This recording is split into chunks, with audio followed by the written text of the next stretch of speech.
So we're finally leaving the end of the Ashby, and we're heading back. Which is right here. Well, it's up there a little bit if you're a 50-foot boat, but we're just by the... Well, this is the end of the Canal and River Trust portion. Yeah, that's true. Yeah, heading back down the Ashby. Yeah, probably Market Bosworth today. Yep. Or possibly on to the... No, because we need to use their laundry. Oh, yeah, laundry. It's a laundry day. Very exciting thing to put on video. It's also a rainy day, so we might get wet on this cruise. Yeah, well, we wouldn't be leaving if it wasn't a rainy day. We never cruise in the rain. We're fair weather boaters. Are we fair weather boaters? I think we're foul weather boaters. But at the end of the day, what do we start every day with? We come over here and we're filling up with water and we're emptying the, liquids tank. Not every day, every cruise. Yeah, every cruise. Yeah, not every. Yeah, something like that. Anyway, George is patiently waiting to be walked that way, eventually to and then through the tunnel. Well, I'm going over the tunnel. No, over the tunnel. Right. I'll be going through the tunnel. I want to try and beat you so I can film you coming out the other side. But last time I got lost, so I couldn't get you. Yeah, but you know your way this time. Well, it was like a week and a half ago. I can't remember. That's true. And I'm going to be going through the side where I have to duck real low at the beginning. So go really slow. I will have to. Yeah. So I'll see you on the other side. Okay. Right. Ready? Yeah. Okay.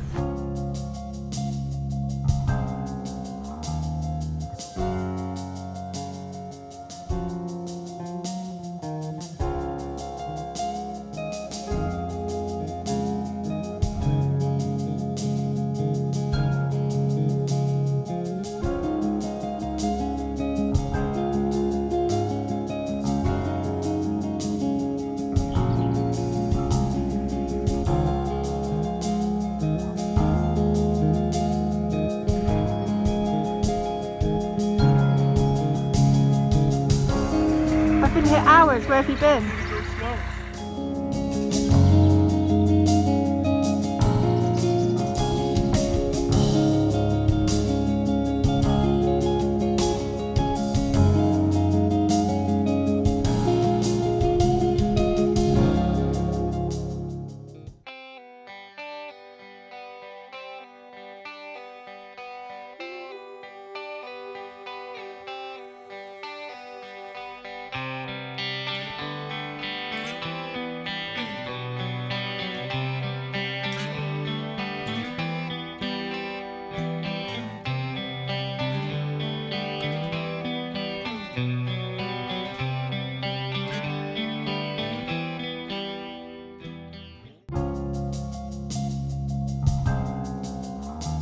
So we are still heading off the Ashby. We left the end about A week ago? We had one night in Bosworth and we've been in Hinckley for a few days, and we need to head towards Coventry for a couple of reasons. The most important one is Michael missed an air museum that he has to go to, so Well, yeah. we have to go back down to Coventry Basin. On top of that, I also have a train journey to take to get to a doctor's appointment. But that could have been done without going to a... That could have been done from somewhere else. Yeah, could have been done without going to see a Evro Vulcan, but So we're leaving Hinckley and we're down to our last bag of coal, and we're not going to meet the coal boat. So we've actually got to reverse here, round the corner, under the bridge and into Trinity Marina, and they've only got 2 spare bags of coal, but they've said we can have them. So we need to back up and go and get them, because even though it should be spring, it's not. So we need the coal. So we have to reverse. We have to reverse backwards. I can do it if you want. Yeah. We're just going to have a domestic now.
back in Coventry.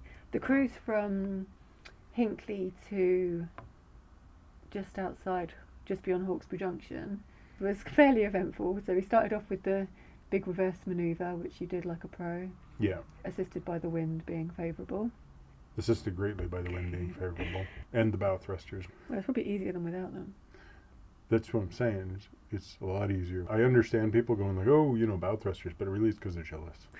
Because I can't imagine how you'd do that backup without some assistance. Just because of prop walk. Like I was having to compensate for the prop walk with the bow thrusters, and it's like, I don't know how you do it. And then we got the coal and we carried on, and we hadn't gone far, and all of a sudden there was this snake going across the whole of the canal.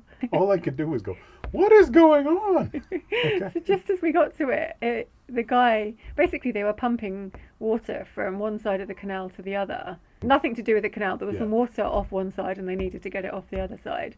So they were pumping it across to a convenient, drainage area on the canal itself. And we came around the corner from the boat. I saw this pump there and sort of a little construction set up. And I was like, oh, you better get George on the... Yeah, you were more worried about George. Yeah, you better get George on the lead. So I continued to go straight through. And then all of a sudden there was this...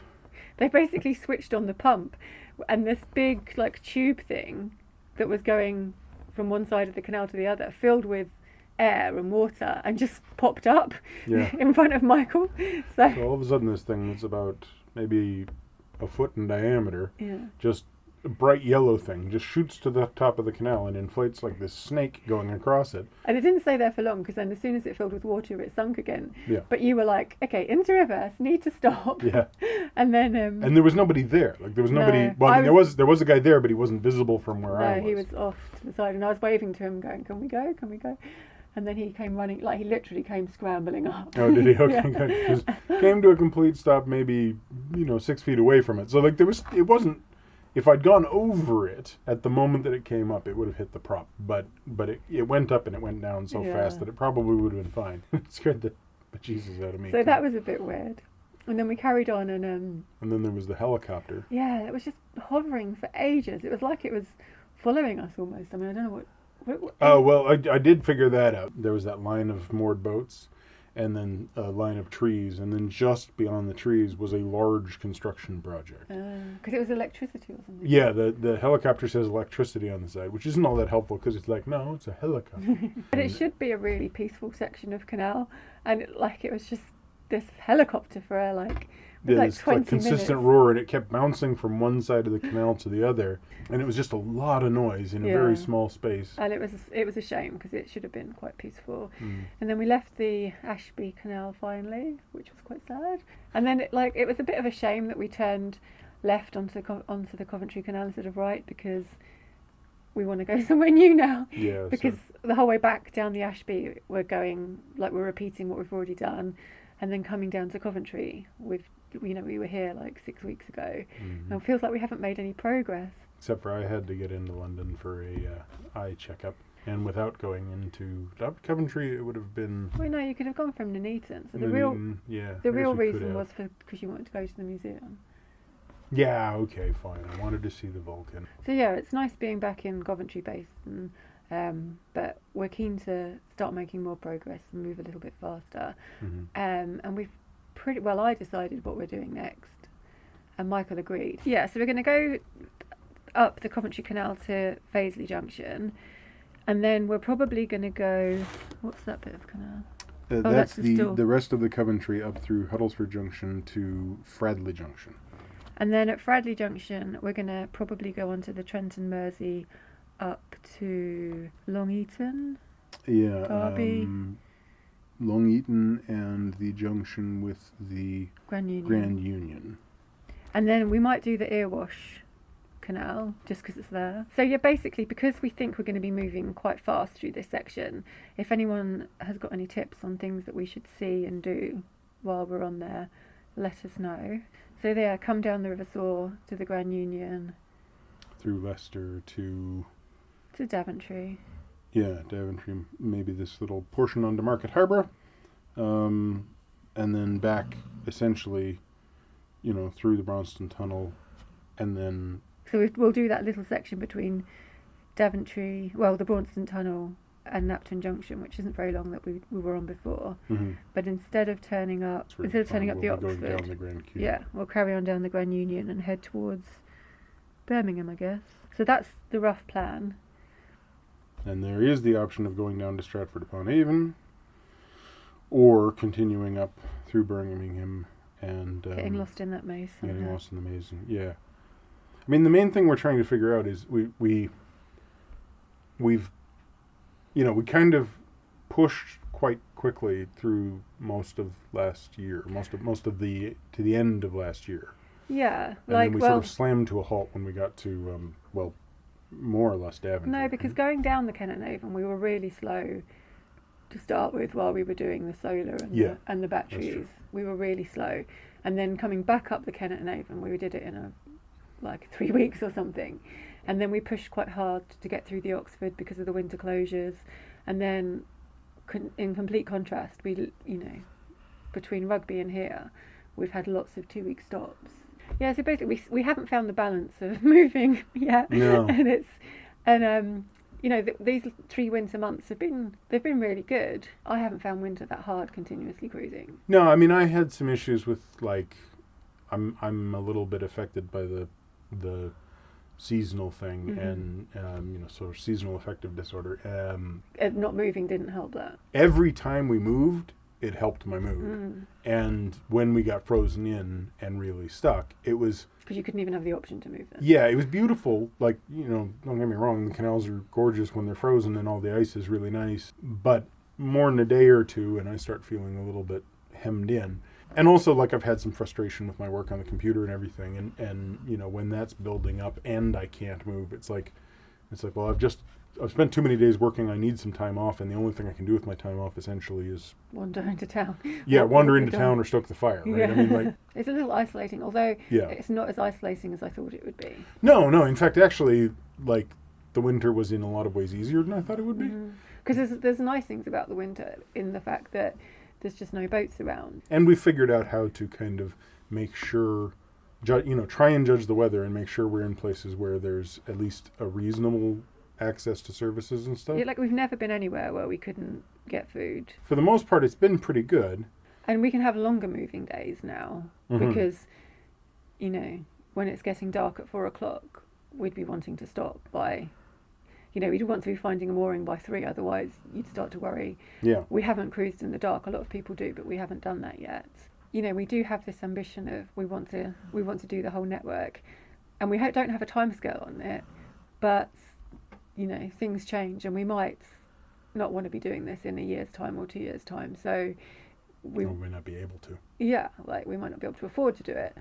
So there is a kind of little bit of pressure to move on and see everything. So basically, is there anything we should see on the Trent and Mersey Grand Union section, River Soar Grand Union section, Leicester section?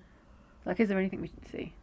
Is there anything we should absolutely see? Is there anything we should absolutely avoid? Yeah. Just sort of hints and stuff. Because what we found is that when we were moving fast, especially up the Oxford and everything, we'd get a video out, and by the time we got people giving us recommendations, we'd already passed the place. Yeah. Which... well, that's how you knew about the Air Museum, because someone told you about it after we've left. Yeah. So we better get George to bed now. And if anybody has any particular advice on the soar, that's the only one I've got any kind of hesitation about, is the River Shore, because isn't that the part that flooded a few years ago?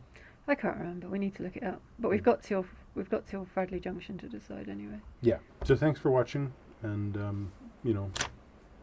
George says goodbye, and we'll see you on the next one. Bye.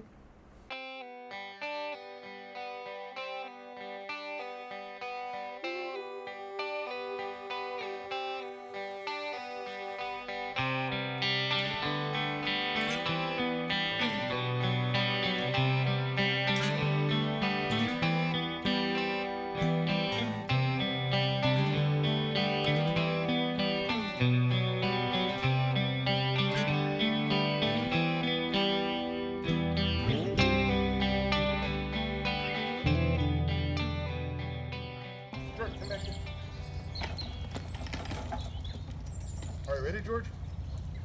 Ready? You ready? Action. Come on. Come on, George. Come on. George. Let's go, George. You go. No, you go. There we go. Now I go? Yeah. I know, George. What's our revelation? According to so today we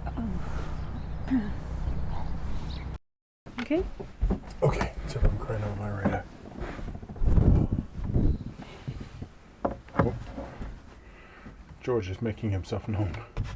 You want to come and sit here and be in the video? I Come have on then. decided to be part of the video. Come I'm on then. blocking Michael. Come on down there. There's only the top of my head. Come on. George. All right. Oh, or over. That's new. That's never happened before. George. Apparently you wanted to come to this shot. Yeah, sure, understand. They knew we were filming. Yeah, I was just like, let me in the shot. Let me in the shot. Hello. People Hello. only watch for me anyway. They only watch for me. George TV. George TV. All right, let's start properly. Right, so George just decided to be like, I don't want to be in that position. Nope, there he goes again.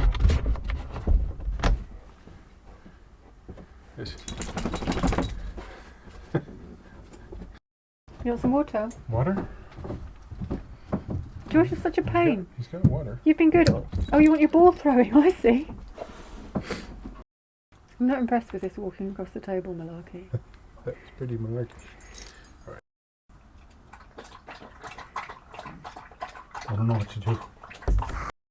The dog's a diva. He is a diva. Okay, George. Up here. Let me... Okay. Yeah, and see at Nottingham and try and find, the sheriff and Robin and everything. Well, I'm not going to be doing that. Okay, well, it's an American thing. I mean, he's a fox. It can't be that easy to find him.